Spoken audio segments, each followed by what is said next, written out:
Dans cette vidéo, nous allons voir le cours numéro 1 pour optimiser l'utilisation de notre application de calcul de charge thermique dans le but de sélectionner la capacité correcte d'un climatiseur. 1. À l'écran, nous avons l'application. Commençons par sélectionner les unités de mesure. Nous pouvons choisir entre degrés Celsius ou degrés Fahrenheit et nous pouvons aussi choisir l'unité de longueur préférée, en mètres ou en pieds. 2. Commençons par sélectionner la température requise à l'intérieur du local, ainsi que les conditions selon le type d'application. Pour cela, utilisons les menus suivants.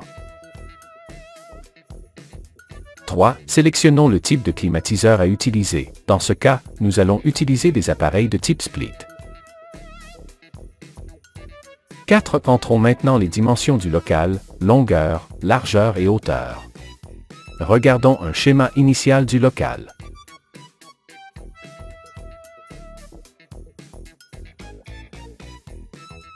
Passons maintenant à la sélection des conditions et des matériaux de chaque mur.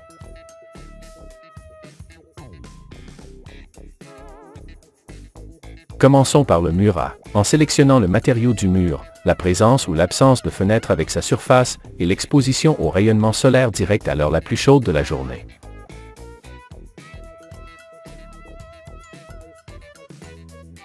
Pour le mur B, sélectionnons également son matériau, indiquons la présence ou l'absence de fenêtre avec sa surface et l'exposition à la chaleur directe à l'heure la plus chaude.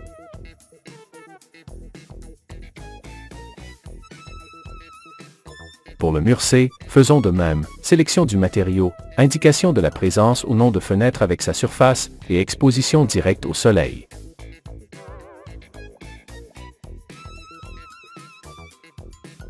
Pour le mur D, sélectionnons son matériau, précisons la présence ou l'absence de fenêtre avec sa surface et l'exposition à la chaleur directe à l'heure la plus chaude de la journée.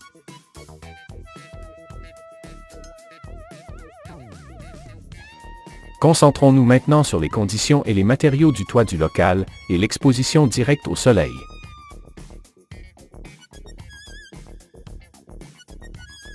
Ensuite, sélectionnons les conditions extérieures. Dans ce cas, il s'agit de la température extérieure pendant l'heure la plus chaude de la journée, ainsi que de l'humidité extérieure.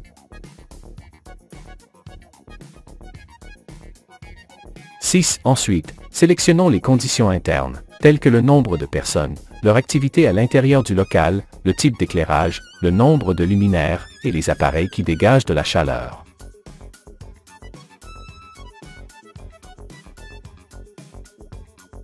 Passons maintenant aux conditions liées au flux d'air. Choisissez le flux d'air en fonction du type de pièce et tenez compte des éventuelles fuites d'air. De cette façon, avec toutes ces informations, le programme calcule la charge thermique totale en détaillant la valeur.